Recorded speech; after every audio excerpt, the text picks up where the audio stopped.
Ce programme vous est offert par Orange.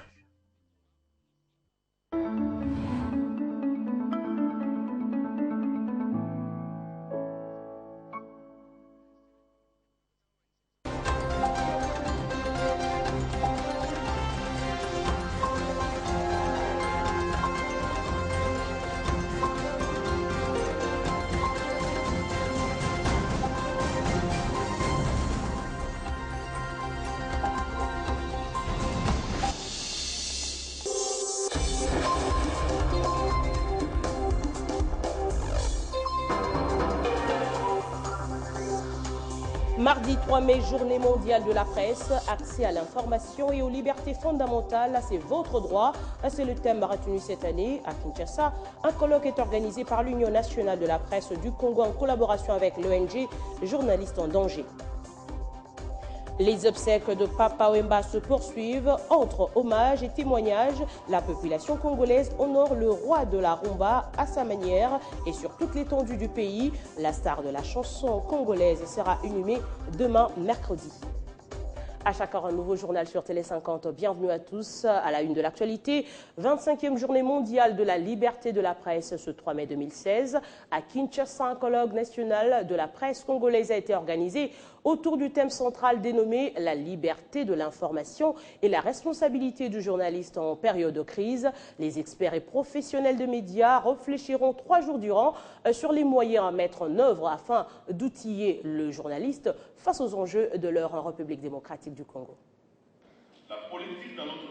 Mutualiser les intelligences pour combattre les vices qui gangrènent la corporation ainsi que la profession de journaliste.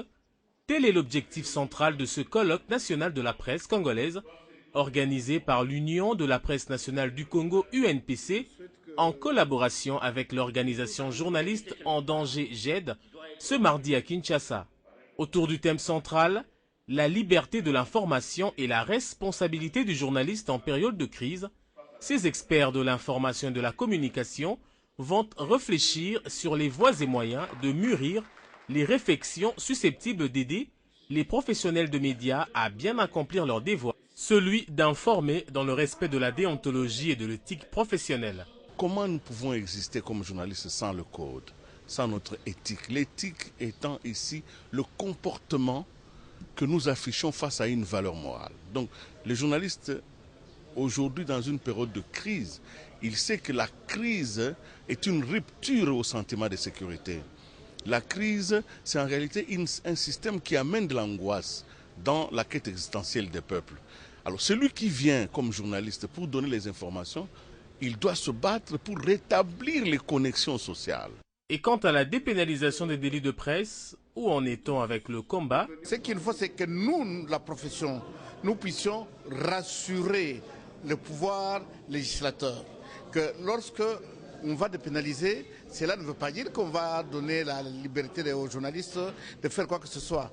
Nous devons être en mesure de les convaincre qu'en dépénalisant, la profession va prendre en charge les fautes professionnelles que commettent les journalistes. À l'issue de cette première journée, le constat est le même. Par refus d'excellence, la presse tue la démocratie. Faudrait donc un toilettage de fond au sein de la corporation journalistique. Par ailleurs, plusieurs autres thèmes seront analysés au cours des 2 jours restants, entre autres la liberté de l'information face aux défis sécuritaires et de la paix, animés par d'autres conférenciers selon le programme du colloque. Dans l'actualité également, une mission conjointe ONU-OUF s'est entretenue hier lundi à Kinshasa avec une importante équipe gouvernementale de la RDC en présence des membres de la CENI conduit par Corneille Nangaa. Évariste Bouchab, le vice-premier ministre en charge de l'intérieur et sécurité, a présidé cette rencontre qui a évalué l'appui nécessaire au processus électoral et identifié les besoins réels attendus de la communauté internationale.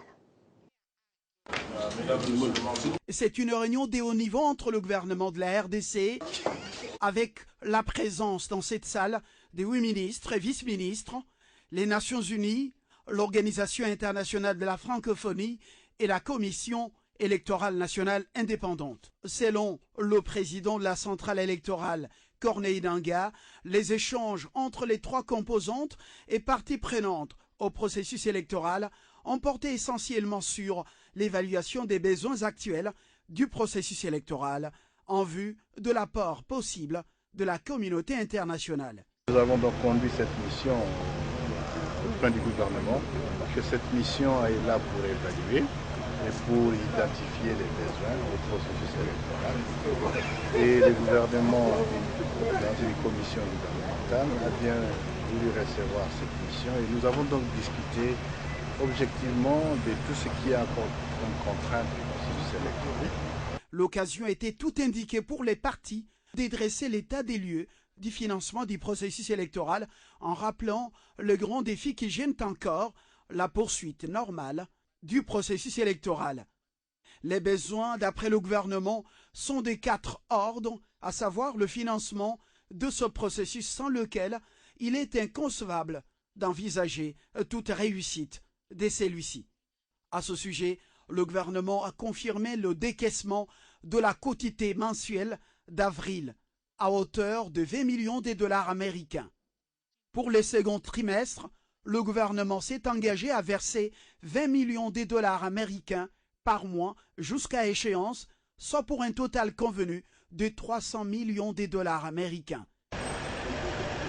Direction la primature, où le Premier ministre s'est entretenu avec le gouverneur du Haut-Uélé, une rencontre qui s'inscrit dans le cadre de son élection à la tête de cette province qui a besoin d'appui afin que la vision du chef de l'État s'accomplisse.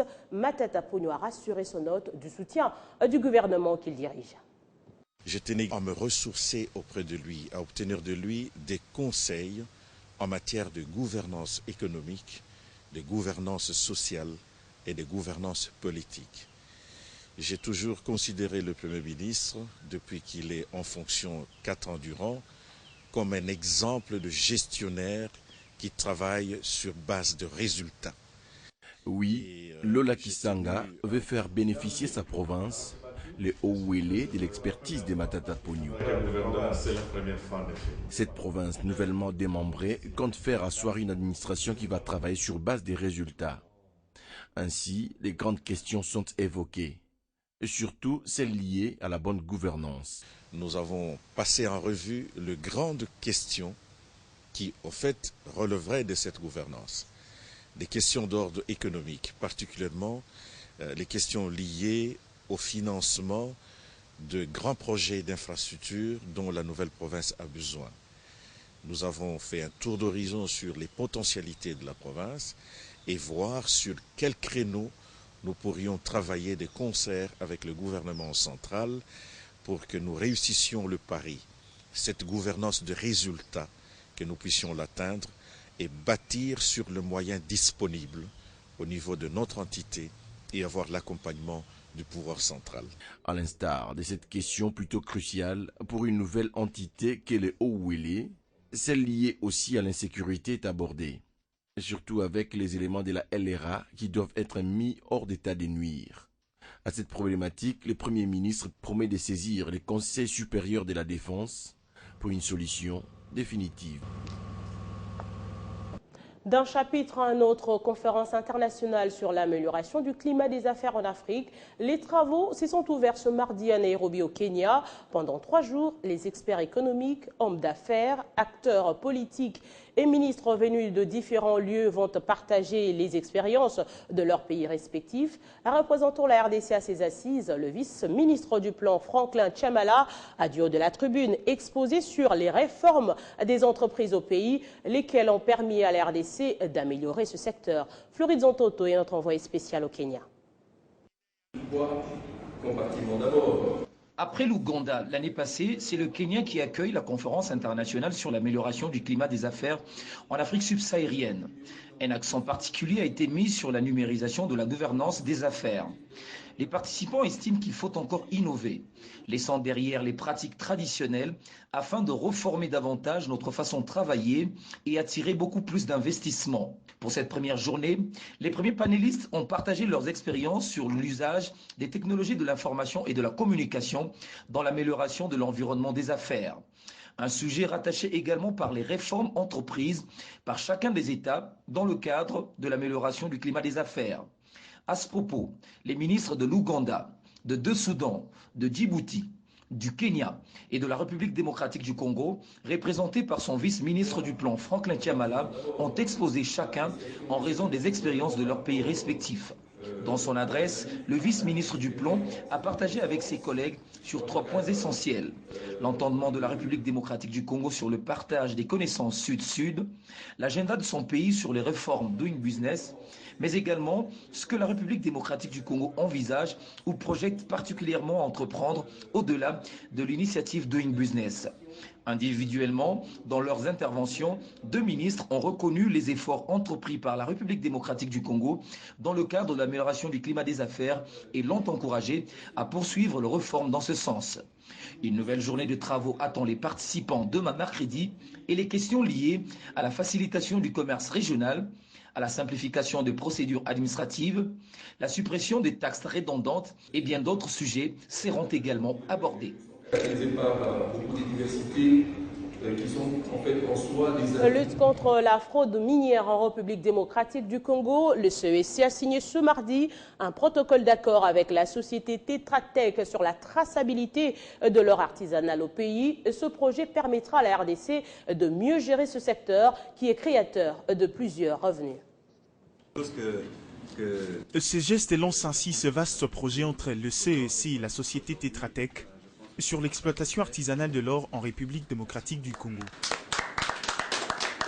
Pour cette phase expérimentale, c'est le site pilote de Matete au Maniema qui a été sélectionné pour la mise en œuvre de ce mécanisme de traçabilité de l'or artisanal au pays. C'est un grand jour pour nous parce que c'est le début d'une étape qui nous permettra, en conjonction avec le CEC, de mettre en œuvre ce système et en même temps de mettre en place une traçabilité sérieuse et un devoir de diligence raisonnable aussi complet que possible pour répondre aux exigences de la réglementation de la CIRGL et en même temps du guide de l'OCDE. Pour le directeur général du CEC, ces projets tombent à point nommé, surtout au moment où plusieurs réformes sont engagées dans le secteur de minerais précieux et semi-précieux. L'or est resté un peu à la traîne. Je veux parler ici de l'or artisanal. Il est resté à la traîne. Donc ce protocole d'accord va nous permettre d'assurer cela et commercialiser de façon responsable l'or d'exploitation artisanale de notre pays. Ce programme a été conçu par le CEC, c'est ça notre grande fierté. Et donc le gouvernement de la RDC a quelque chose à présenter. À travers ces gestes, le vœu de cette grande institution publique est d'étendre ce vaste projet partout à travers l'ensemble du pays. Dans l'actualité également, 2e jour ce mardi des obsèques de Papa Wemba, la star de la chanson congolaise, sera inhumée demain mercredi. Hier, le chef de l'État Joseph Kabila l'a élevé au rang de grand officier de l'ordre de Laurent Désiré Kabila Lumumba. De son côté, le ministre de la Culture et des Arts a proposé au gouvernement la construction d'une salle de spectacle assortie d'un musée Wemba. Banza Mukala a par ailleurs annoncé être pour parler avec l'UNESCO pour la reconnaissance et l'insertion de la rumba sur la liste du patrimoine immatériel mondial.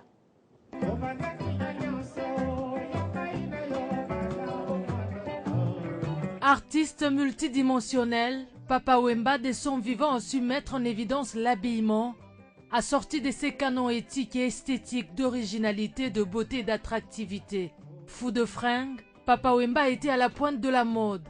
Et les grands couturiers européens et japonais n'avaient pas de secret pour capitaliser ses talents. Le jeune, qui s'empressait de se transformer en coquet dandy, pour suivre très précisément les codes particuliers de la sape, du choix de leurs chaussures à celui de la coupe de cheveux. Ce qui a valu à la star la reconnaissance du roi de la sape, cet art du mieux paraître. Une raison de plus pour le ministre de la Culture et des Arts de proposer au gouvernement un projet de construction d'une salle moderne de spectacle qui comprendra un musée rassemblant les effets des Papa Wemba. Mon ministère envisage de soumettre au gouvernement un projet de construction d'une salle de spectacle moderne à laquelle sera annexé un musée qui reprendra tous les effets de Papa Wemba. Une initiative louable, mais qui risque de pousser plusieurs mélomanes à réclamer que pareille initiative soit faite pour les autres artistes déjà décédés. Pour pérenniser ces œuvres, le ministère propose aussi que le 24 avril, la musique congolaise soit célébrée. À la demande de beaucoup de mélomanes, mon ministère va introduire auprès de la haute hiérarchie la réclamation selon laquelle la date du 24 avril soit proclamée la journée de la musique congolaise. Décédé le 24 avril 2016, Papa Wemba sera mis en terre le 4 mai 2016 au cimetière Nécropole entre ciel et terre. Et puis ce message de condoléances de l'ambassade de la République démocratique du Congo en République gabonaise l'annonce le 24 avril 2016 de la triste et inopinée disparition de la star internationale de la musique et de la SAP, l'artiste musicien, chanteur, compositeur Jules Chungu Wemba Dio, le maître d'école à Abidjan en Côte d'Ivoire, a suscité vive émotion et réelle consternation dont le chef de l'ambassadeur de la République démocratique du Congo à Libreville au Gabon, de profil et atout atypique. Désormais, Papa Wemba est immortalisé par le nombre, la qualité et la diversité de ses œuvres.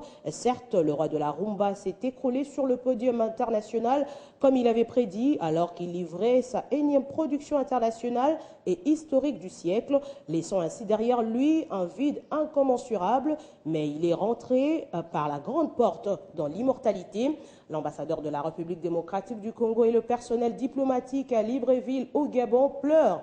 Jules Chungu Wemba Dio dit Papa Wemba et présente ses condoléances les plus attristées à sa famille biologique, au premier citoyen de la République démocratique du Congo, son Excellence Joseph Kabila Kabange, président de la République et chef de l'État, au peuple congolais dans son ensemble, ainsi qu'à tous les artistes du monde. Et dans le Nord Kivu, les cérémonies d'hommage à Papa Wemba sont également en cours. Depuis dimanche, les amis, connaissances et membres de famille de l'artiste se recueillent au rond-point Tchoukoudou. Des effigies et autres affiches de Papa Wemba sont placardées et des gerbes de fleurs ont été déposées, des bougies allumées, tous aussi pour pleurer l'illustre disparu. Une veillée mortuaire et une messe de requiem sont annoncées par les organisateurs. Sur place à Goma, une marche en mémoire de Chungu Wemba Dio a été même organisée. Pacheco Kavundama est notre correspondant sur place. Cette marche, organisée par les amis, proches et fan club de Papa Wemba, est partie du côté marché central de Virunga. Au retour, ils se sont encore retrouvés au même rond-point où des gerbes de fleurs ont été déposées et des bougies allumées. Ceci, selon les organisateurs, c'est pour pleurer le roi de la SAP congolaise. Déjà de ce mercredi, une messe de requiem est prévue. On s'est dit qu'il est mort. Nous, ses fanatiques, ses amis, ses proches, sa famille, on ne pouvait pas laisser seulement les gens de Kinshasa pleurer. Il fallait que Nord Kivu aussi s'associe avec les gens de Kinshasa pour essayer de pleurer l'illustre disparu. Voilà un peu ce que nous on a essayé de faire pour être en symbiose avec les gens qui étaient à Kinshasa. Avant sa mort, la province du Nord Kivu, c'est la dernière province où Papa Wemba a chanté avant d'aller à l'extérieur où il est mort. Donc à Goma, Papa Wemba, c'est quelqu'un qui est venu à maintes reprises, mais la dernière fois, il est venu chanter pour la paix. Parmi les personnes qui pleurent Papa Wemba, on signale l'association des musiciens du Congo, proches collaborateurs, ainsi que de nombreux fanatiques de la musique de Jules Chungu Wemba Dio. Dans le Bandundu-ville, la communauté Anamongo a organisé cet avant-midi une marche dans toutes les grandes artères de la ville, une façon pour elle de pleurer Papa Wemba. La marche a commencé à la place de la femme jusqu'au rond-point RVA. Regardez. La communauté Anamongo a pris d'assaut toutes les grandes artères de la ville de Bandundu cet avant-midi. Une façon pour elle de regretter la disparition de l'artiste musicien Papa Wemba. Et chants et danses ont caractérisé cette marche depuis des 3 heures sous la conduite de Madame le maire de la ville de Bandundu, Zozolo Lamasikini.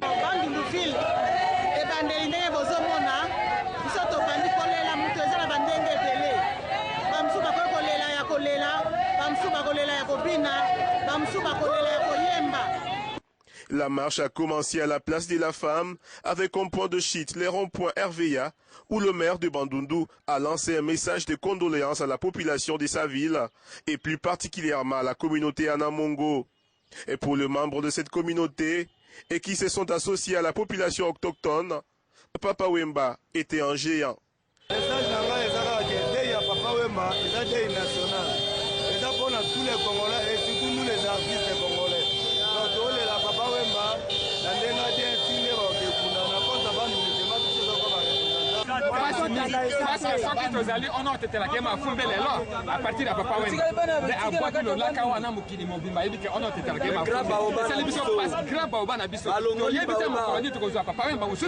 Signalant qu'un grand concert musical est prévu à cette fin à la tribune d'Ikaonatra la nuit de ce mardi à mercredi.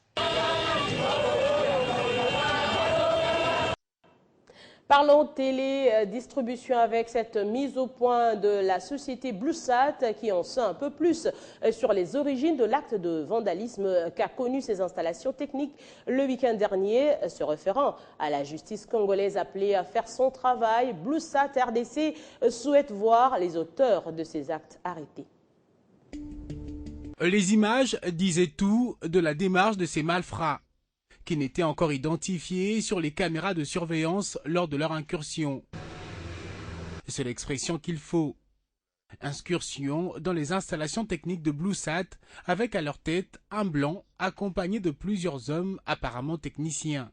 On s'est rendu compte qu'il y a un sujet français qui était accompagné de 10 Congolais, techniciens congolais, dont nous n'avons retenu que le nom d'un seul, qui s'appellerait Chims et qui habiterait Bandal. Et les autres, nous sommes en train de tout faire pour que la police puisse mettre la main. Et de ce fait, après enquête, Bluesat pointe du doigt l'un de ses concurrents qui apparemment a du mal à accepter la concurrence. Des informations sûres et des sources vérifiées. Il s'agit de techniciens de la société Canal Plus RDC qui se trouve être notre adversaire devant le tribunal de commerce, avec qui nous sommes en conflit de piratage ou vol d'images. Pour l'avocat conseil de cette société de télédistribution, le souhait est simple, que la justice fasse son travail, car il est anormal que l'on se permette un tel acte. Qu'on mette la main sur ces sujets français avec tous ses complices qui se retrouveraient au greffe, ou qui sont partis avec lui pour les laisser passer. S'ils sont même de la police, qu'on mette la main. Mais en ce qui concerne la justice, nous sommes là, nous les avons attraits pour faux en écriture et ils doivent être condamnés sévèrement parce qu'ils ont trompé le tribunal avec des fausses identités. C'est donc une guerre de télédistribution, mais qui appelle au respect des règles du jeu et un arbitrage répondant aux règles de la tutelle. Car au-delà de tout, il y a de l'investissement des partenaires, mais aussi des clients qui seraient victimes et des Congolais qui ont de l'emploi. À la justice donc de dire droit sans parti pris. Et puis les élèves finalistes du territoire de Fizi demandent au gouvernement provincial de s'impliquer personnellement pour trouver des solutions durables aux problèmes entre les enseignants de Fizi et les responsables de Caritas Uvira. Ces finalistes se trouvent dans l'incapacité de continuer avec l'aventure scolaire. Depuis hier lundi, aucune école de Fizi n'a fonctionné ni ouvert ses portes. Les enseignants ont déclenché une grève à durée indéterminée jusqu'à ce que Caritas Uvira va débloquer leur salaire du mois d'avril. Du coup, ces finalistes sont privés des épreuves de la dissertation. Pendant que les épreuves des examens hors session des élèves finalistes du cycle des humanités ont commencé ce lundi 2 mai 2016 dans la province du Sud Kivu en général et à Bukavu en particulier, dans le territoire de Fizi, aucune école n'a fonctionné depuis hier lundi jusqu'à ce mardi, sur toute l'étendue du territoire de Fizi. Selon le porte-parole de la synergie des syndicats des enseignants dans ce territoire, cette grève des enseignants va durer jusqu'à ce que les salaires des 2 mois, à savoir mars et avril, leur soient payés par Caritas Uvira. Caritas Uvira, qui facilite la paie des enseignants, a annoncé la semaine dernière son incapacité de réunir l'enveloppe salariale de 191 millions de francs congolais, emportée par le milicier Maïmaï Raya Mutomboki, qui ont cambriolé les véhicules de la Caritas diocésaine d'Ouvira le 25 mars 2016 dans les hauts plateaux. Les enseignants du territoire de Fizi conditionnent la reprise des chemins de l'école par le paiement de leur salaire. Les élèves finalistes demandent l'implication des autorités provinciales et nationales pour décanter la situation entre les enseignants de Fizi et les responsables de la Caritas Ouvira. Ainsi, pour le site Kivu, un effectif de 46 322 candidats finalistes sont enregistrés dans les 122 centres existants. Un mot de volleyball, vous avez compris, nous parlons sport. La 11e journée du championnat de la capitale Kinshasa a vécu il y a peu au terrain annexe du stade de Martyrs. 3 affiches ont régalé les amoureux de cette discipline sportive dans les 2 versions. Chez les messieurs, Mwangaza a battu 3-7-0 la police. 3-7-0, c'est également le score qui a sanctionné le duel Volleyball Club Espoir Garde Républicaine. En version féminine, le Desampélan a emporté 3-7-0 sur le Volleyball Club La Loi, Val de Simoyamba. En bonne forme sur la scène continentale, les Volley Club Espoir restent également sur une bonne dynamique en national. Et au niveau du championnat local, il est sur une bonne lancée.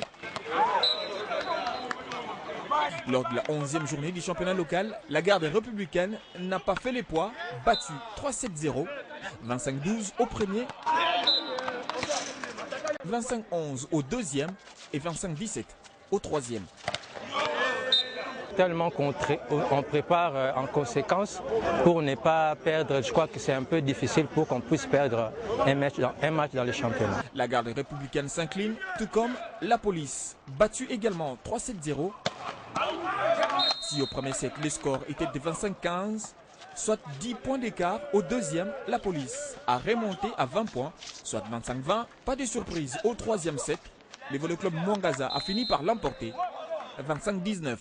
Bon, notre adversaire s'est quand même bien préparé. Il s'est quand même bien préparé pour affronter Mwangaza. Vous savez, Mwangaza d'aujourd'hui, c'est pas une petite équipe quand même. Alors, l'équipe en face de nous s'était vraiment bien préparée pour nous affronter. Et voilà que Dieu a fait grâce. Nous avons été supérieurs, nous avons gagné. Nos ambitions sont vraiment bonnes. Nous voulons gagner, nous voulons prendre le titre, nous voulons prendre la première place. Et chez les filles, le Volley Club Desampé a été plus fort que son adversaire du jour, le Volley Club La Loi, l'emportant haut la main 3-7-0, soit 25-17, 25-12, 25-15.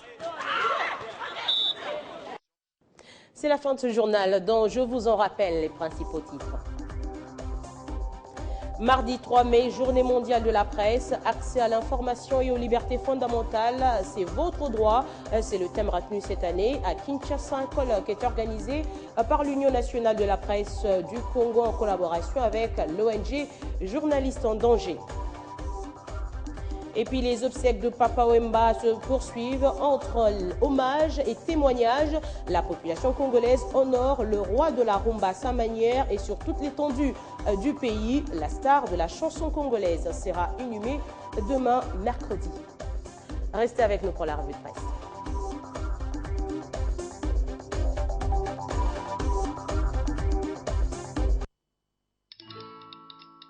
Dans la vie, nous avons tous des rêves,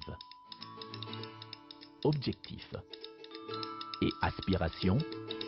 Vos projets d'avenir ainsi que ceux qui vous sont chers dépendent des choix que vous effectuez aujourd'hui. C'est pourquoi la Raobank a créé Renaissance, le nouveau compte d'épargne qui vous propose un meilleur taux rémunérateur à court et à moyen terme. Ainsi, vous pourrez suivre l'évolution des intérêts générés par votre épargne et assurer un avenir meilleur à vos projets les plus chers. Raobank is my bank.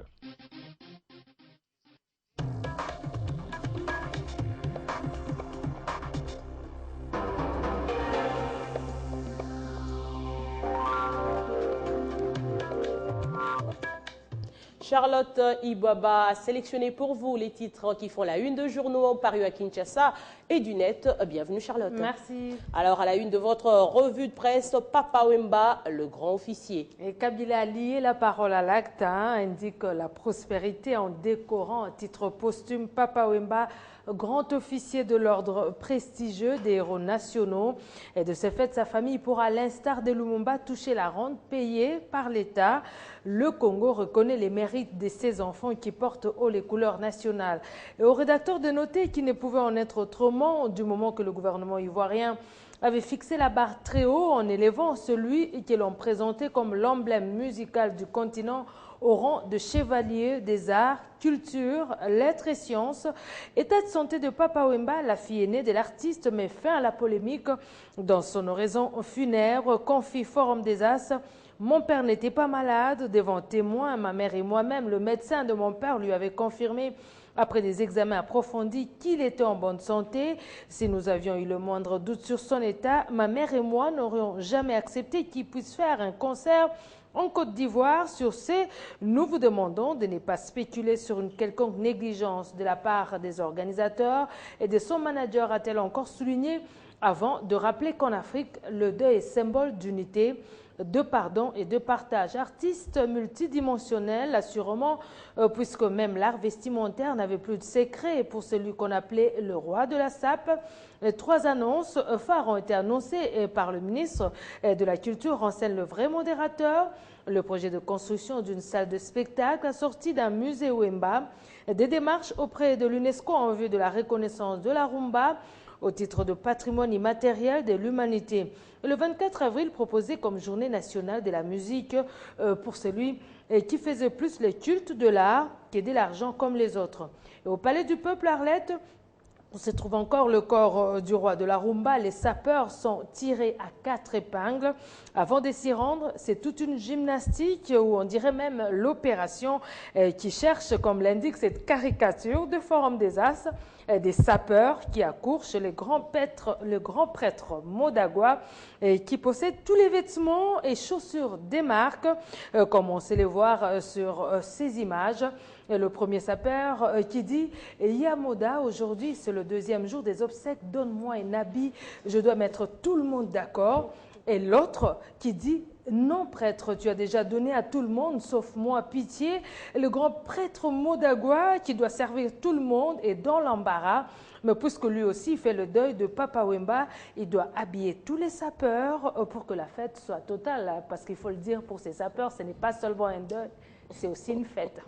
On va continuer avec un peu de politique, oui, avec la tempête de tropique qui titre un titre un peu plus comique, hein, Edem Kodjo, introuvable à Kinshasa. Oui, le facilitateur désigné par la présidente de la Commission de l'Union africaine pour le dialogue politique en RDC est introuvable à Kinshasa parce que, selon le journal La tempête des tropiques, l'ex-premier ministre togolais est à Addis Abeba, où il est parti rendre compte de l'évolution du dossier dialogue à Madame Zuma, à la présidente de l'Union africaine. En effet, le journal estime que l'homme d'État togolais est en difficulté et le nœud du problème, c'est le quota à l'opposition où le parti d'Étienne Tshisekedi demeure exigeant. Mais au journal de préciser tout de même qu'Edem Kodjo sera de retour dans la capitale congolaise au courant de cette semaine pour continuer son travail. Et on croirait qu'il était absorbé par les obsèques de Papa Wemba. Eh bien non. Aussi, oui. Ah oui. Charlotte Iwama, merci. Merci à vous aussi. Merci de nous avoir suivis à Nairobi au Kenya et partout dans le monde. L'info est en continu au www.tele50.com et sur 50 la radio.